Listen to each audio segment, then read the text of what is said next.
Olá pessoal, tudo bem? Vamos começar a nossa aula de hoje. Eu vou explicar o restante das apostilas através da gravação. Eu expliquei no grupo de WhatsApp as primeiras questões que estavam mais tranquilas, agora eu vou explicar as demais. Primeiro ponto que eu gostaria de trabalhar com vocês é novamente a diferença entre prosa e verso. Então vamos lá. Um texto em prosa é esse tipo de texto aqui, ó, que fala do Pedro Malazartes, por exemplo.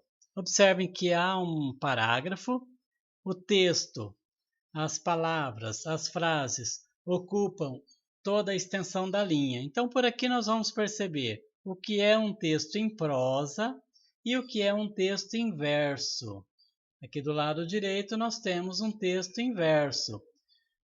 Esse primeiro bloco aqui é chamado de estrofe, né? Ele começa, na verdade, aqui embaixo. Mas vamos lá.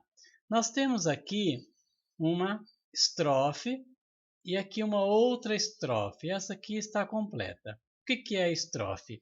É cada bloquinho de versos.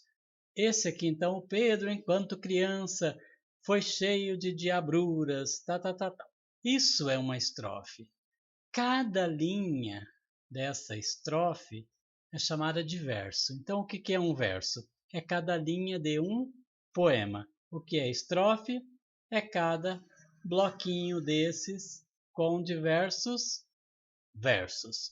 E a prosa, que na linguagem comum muitas pessoas utilizam como diálogo, como conversa, na verdade a prosa é o quê? É o texto dividido em parágrafos, como esse aqui, como esse que começa em geral, as narrativas circulam.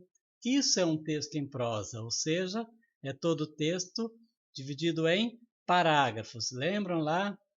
Nova linha, parágrafo, às vezes nova linha, parágrafo, travessão.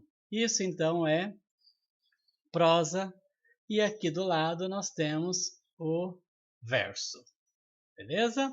Texto em prosa, texto em verso. Aí vocês estudaram esse texto do Pedro Malazartes, já expliquei essas questões todas, a linguagem popular. Depois nós fomos para um texto em prosa. Olha, observem que ele é dividido em parágrafos. A girafa, né, que trabalha essa questão da girafa e o sabiá. Então nós temos esse texto do Léo Cunha que vocês já analisaram. Primeira parte do texto, o sabiá e a girafa, fala do sabiá. A segunda parte fala da girafa. E a última parte, a terceira parte do texto, o encontro dos dois, como é que o sabiá e a girafa resolvem os seus problemas. Um sem poder voar, a outra, a girafa, sem poder cantar, porque ela não tem voz. Né? Um texto bem interessante, um texto poético, porque ele se aproxima da poesia, porque ele se aproxima muito do poema.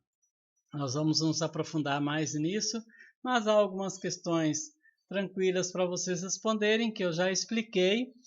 O que eu não expliquei ainda é essa parte aqui da conversa em jogo. Né? O que faria você feliz? As personagens do conto Sabiá e a Girafa desejam ser diferentes do que são. O sabiá quer voar, ele não consegue, ele não dá conta de voar, o que é comum entre as aves, e a girafa quer cantar, o que alguns animais podem fazer, mas a girafa não pode. E você? Já desejou ter alguma habilidade que imagina não ter? Qual? É interessante, esse tipo de questão é interessante porque você já começa a argumentar, você começa a trabalhar algo que será muito exigido de você no futuro, que é a argumentação. Eu desejaria tal coisa porque você dá uma explicação lógica, uma explicação, um parágrafo, dois, falando por que você desejaria ter tal habilidade que você não tem. Dois, no fim do conto, o sabiá e a girafa ficam felizes porque, juntando o que cada um é capaz de fazer, cantar e ficar nas alturas, né? Ambos conseguem realizar seus sonhos. Eles só conseguem realizar seus sonhos, cada um deles consegue realizar o seu sonho, quando eles se juntam. Um propicia outro sonho que ele tem. Você já experimentou essa sensação de realizar um desejo por meio de uma parceria? Eu quero um sonho, desejo alguma coisa, mas eu só consegui realizar isso quando eu fiz uma parceria com outra pessoa ou com outras pessoas, seja o pai, seja a mãe, não importa, um amigo, uma amiga. Aí vocês podem conversar por aplicativo com seus colegas sobre seus desejos e como imaginam que poderão realizá-los. É outra questão que vocês vão argumentar, que vocês vão falar sobre aquilo que vocês desejam, que vocês almejam, mas que vocês só conseguiram alcançar formando parcerias, que vocês só conseguiram alcançar ou com a turma da escola, ou com um colega, ou com o pai, a mãe, professor, professora, não importa com quem, mas desde que haja uma parceria. Saindo das análises, das reflexões dos textos, do texto em prosa e do texto em verso, nós vamos começar a trabalhar a língua, usos e reflexões da língua, as frases e as palavras. Então nós vamos começar trabalhando com as frases e com as palavras.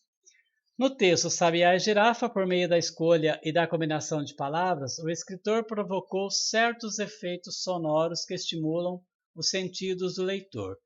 Quando você lê, você percebe alguns sons semelhantes, alguns sons parecidos, que acabam transformando o Sabiá e a Girafa em um texto poético. Ele não é um poema, mas ele é um texto poético porque ele traz a beleza das palavras, a beleza das frases. Por exemplo, para produzir o efeito da persistência do sabiá em suas tentativas de voar, o autor empregou estas palavras. Não desistia o sabiá, saltava, caía, pulava, caía, tentava, caía. Sabiá na bacia.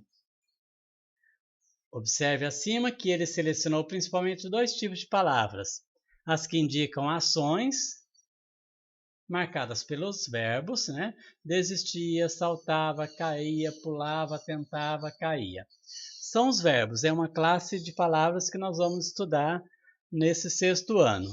As que nomeiam ser, responsável pelas ações e o objeto para o qual ele se volta a cada tentativa. Sabiá pratica as ações e bacia local a que ele retorna, que são os substantivos. Os substantivos é tudo aquilo que nomeia os seres, que nomeiam as coisas em geral, e é isso que nós vamos trabalhar nessa primeira parte da reflexão da língua portuguesa. Nós temos ao todo 10 classes de palavras e nós vamos começar com os substantivos. Para a gente saber exatamente o que é um substantivo, basta nós olharmos à nossa volta. Tudo que nós observamos, tudo que nós vemos são substantivos, só que são substantivos concretos, porque ele tem existência física.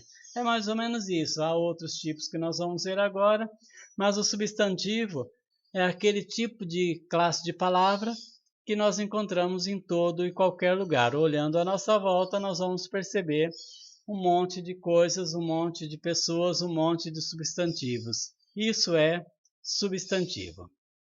Então vamos lá. Primeiro, classes de palavras variáveis e invariáveis. Variáveis são aquelas que têm variações, que sofrem variações. Ela não é sempre do mesmo jeito. E invariável é aquela que permanece sempre da mesma forma. Não é? Então, se você tem lá, por exemplo, os verbos cantar, é variável, porque eu canto, tu cantas, ele canta, nós cantamos, vós cantais, e por aí afora. A palavra sim já é invariável. Você não tem masculino, feminino de sim, ela é invariável, ela é sim e pronto.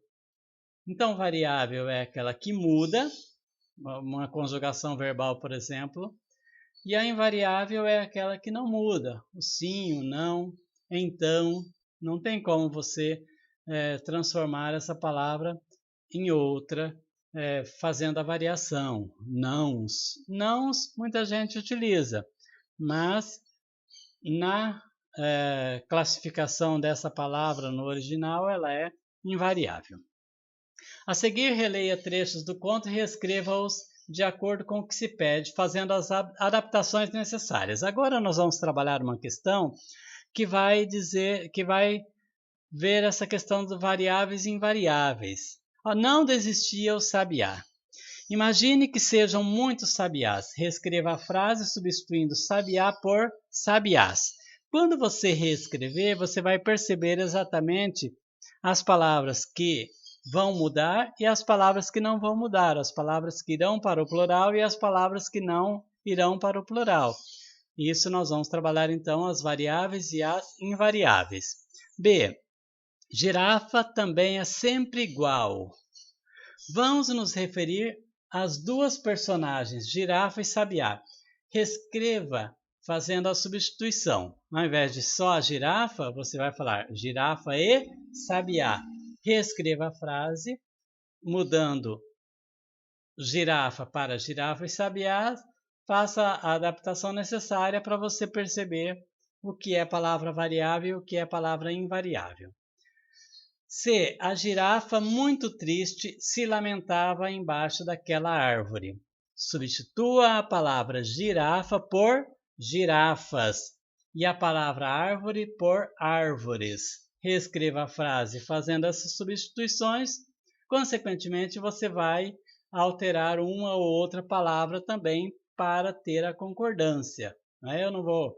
O aluno, se eu falar alunos, eu tenho que mudar. Os alunos. O aluno fez a tarefa. Os alunos fizeram a tarefa. Tem que fazer, ou as tarefas, depende de como você vai fazer a mudança. Então é isso. Faça a alteração, reescrevendo a frase e fazendo as adequações necessárias, passando do singular para o plural, que é o que pede aqui. Com base nas transformações feitas por você na atividade anterior, relacione. Letra A. Palavras que sofreram alterações na reescrita. Você vai anotar aqui, na letra A da 2, todas as palavras que sofreram alterações quando você reescreveu. Ou que foi para o plural, ou que teve alguma mudança significativa, então escreva todas. E B. Palavras que não sofreram alterações nas reescritas feitas. Quais foram as palavras na A que sofreram alterações, que sofreram mudanças? E quais foram as palavras na letra B que não sofreram alterações, que não sofreram mudanças? Reveja suas palavras para a questão anterior e observe. As palavras do item B não mudaram, continuaram iguais, mesmo que alterássemos a posição delas nas frases, independente do lugar que ela ocupa, que essas palavras ocupam nas frases, elas não sofrem alterações. Assim, dizemos que no conjunto de palavras que formam a língua portuguesa, há palavras que podem sofrer variações e há palavras que nunca sofrem variações. De acordo com essas características, na língua portuguesa, agrupamos os termos em... Aí, relembrando, palavras variáveis, as que podem mudar, as que podem se alterar. Girafa, girafas, girafinhas, árvore, árvores, arvorezinhas, desistia, desistiam, desisto. Palavras invariáveis são as que não variam, as que não mudam, que não sofrem alterações. Não, sempre, embaixo. Essas palavras não sofrem alterações e existe uma infinidade delas. No quadro a seguir, observe como a gramática apresenta as duas grandes classes de palavras. São 10 classes de palavras que nós vamos começar a estudar nesse sexto ano. Então, nós temos aqui as classes de palavras variáveis, substantivo, adjetivo, artigo, pronome, numeral e verbo, e as classes de palavras invariáveis, preposição, conjunção, interjeição e advérbio. Então, 6 classes de palavras são variáveis e 4 são invariáveis. Nós vamos começar pelo substantivo. Não se preocupem, porque nós não vamos ver todas elas de uma vez só.